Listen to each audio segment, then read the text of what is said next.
Assalamualaikum warahmatullahi wabarakatuh. Waalaikumsalam warahmatullahi wabarakatuh.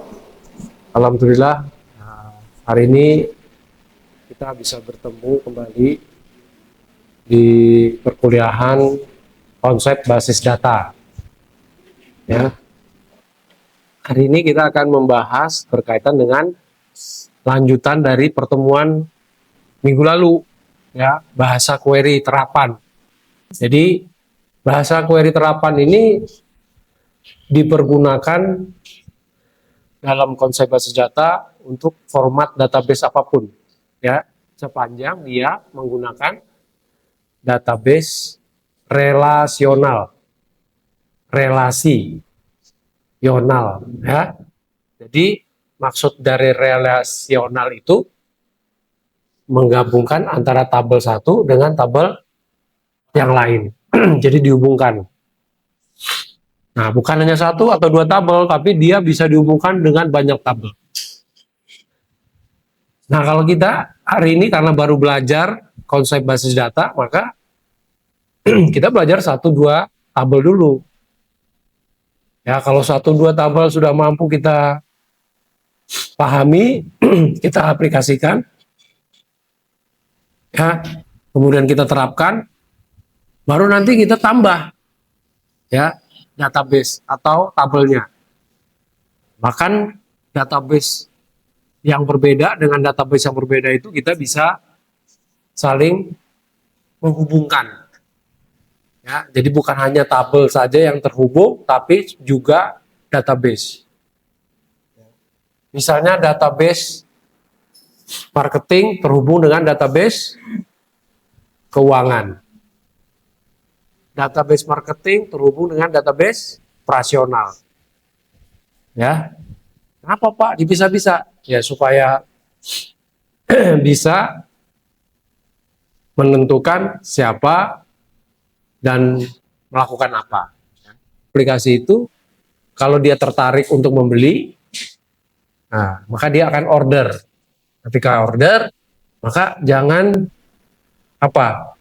Ketika orang mengorder sesuatu kepada kita, apakah dalam bentuk barang maupun layanan, maka jangan kecewakan pelanggannya.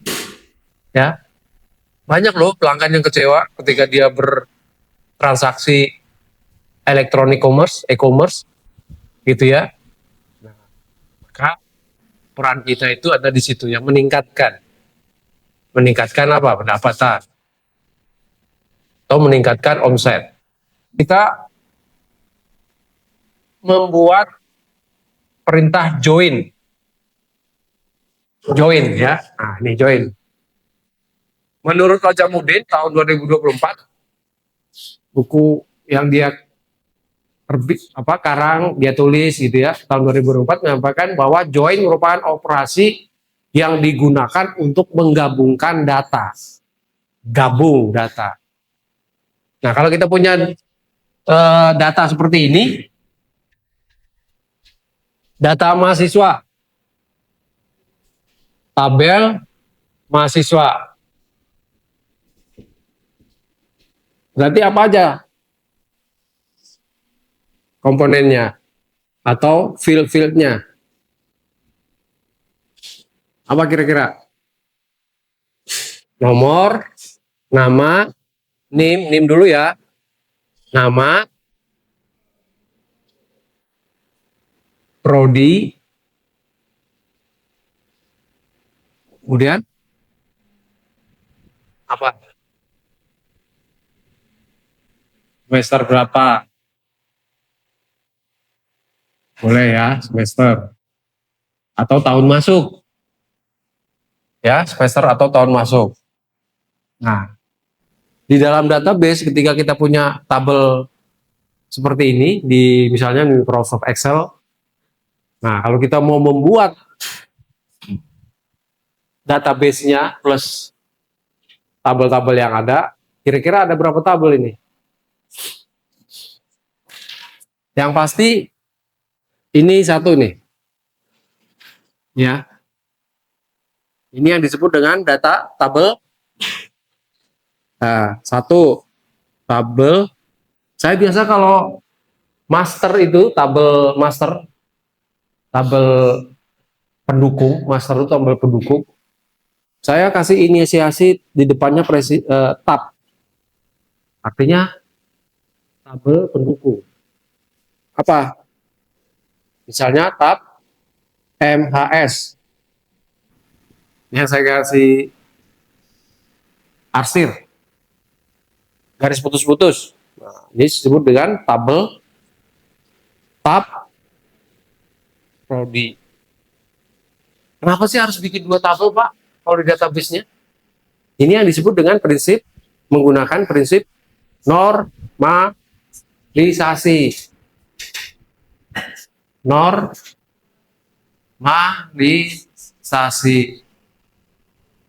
Saya nggak mau, Pak, bikin 2, 3 tabel, Pak, dari tabel yang ada di Excel atau di hard copy. Saya maunya satu aja. Boleh nggak, Pak? Boleh. Ya, nggak ada yang salah. Boleh, mau dibuat satu tabel. Tapi nanti ketika hanya satu tabel, misalnya tabelnya tab MHS underscore prodi misalnya. Hanya ada satu tabel yang berisi berapa kolom? 1, 2, 3, 4, 5. Bayangkan kalau kita bekerja dengan manual, dosennya bekerja dengan manual, satu dia cari. Itu kalau 8 orang. Kalau satu kelas sebanyak ini berapa? 70 orang, bayangkan kalau dosennya ngecek sesuatu butuh waktu yang tidak sedikit. Periksa lagi, salah lagi, periksa salah lagi. Nah ini kelebihan dari kemampuan dari sistem basis data. Kalau kita bekerja dengan database, ya keuntungan kita yang kita dapatkan itu banyak ketika kita menggunakan database. Dari tabel mahasiswa, kode underscore MK dari tabel nilai, koma nilai dari tabel MIT. Berarti kita akan menampilkan sebanyak 4 kolom. Dua data dalam bentuk normalisasi kan makanya jadi normalisasi kan Ya. investigasi lah. Misalkan kalau misalkan udah jadi normalisasi apakah ada yang dengan lebih Kalau kita bicara standar itu berarti kita mau menghasilkan sistem informasi yang bermutu. Ya. Oh, nunggu data mau query, nunggu sampai bermenit-menit, nah itu lama. 1 menit aja lama. Jangankan 1 menit, 60 detik. 30 detik saja kalau di dalam basis web itu sudah terlalu lama.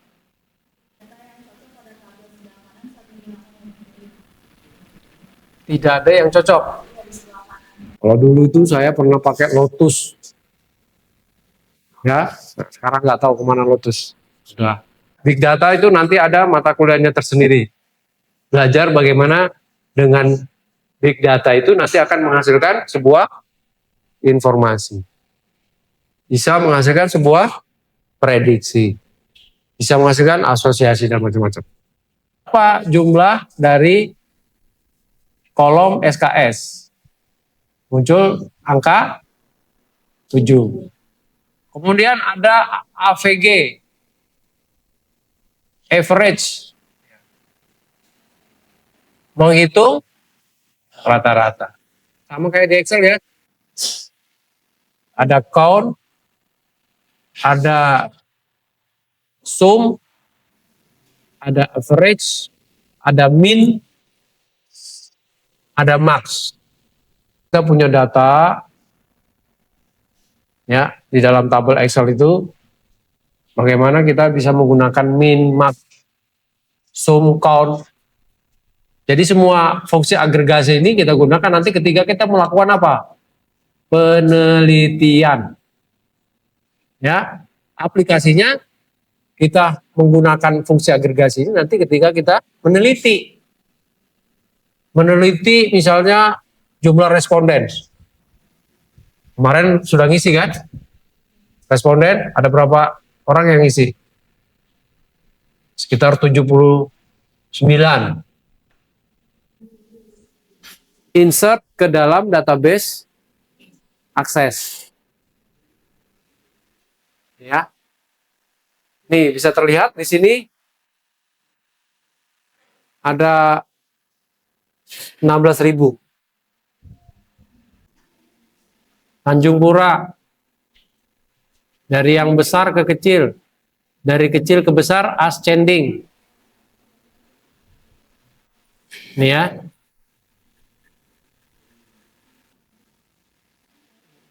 Atau misalnya kita mau membuat fungsi agregasi. Nah, muncul di sini query baru. Mau bikin lagi? Klik tombol create. Kemudian ada query wizard, design atau SQL query. Kita tinggal pilih aja salah satu. Select bintang, from, nama tabelnya Pak. Nah, itu muncul tuh. Tabel hibah 2025. Pilih. Kemudian kita untuk menjalankan ketik atau kita klik tombol run atau run. Kalau sudah bisa, nanti kita mau menampilkan kolom-kolom tertentu. Setelah muncul, berhasil, naik lagi setingkat. Bagaimana menggunakan fungsi agregasi. Fungsi join, left join, right join, inner join. Ya, dicoba semua ya. Ini dulu ya. Ini setelah di closing saya akan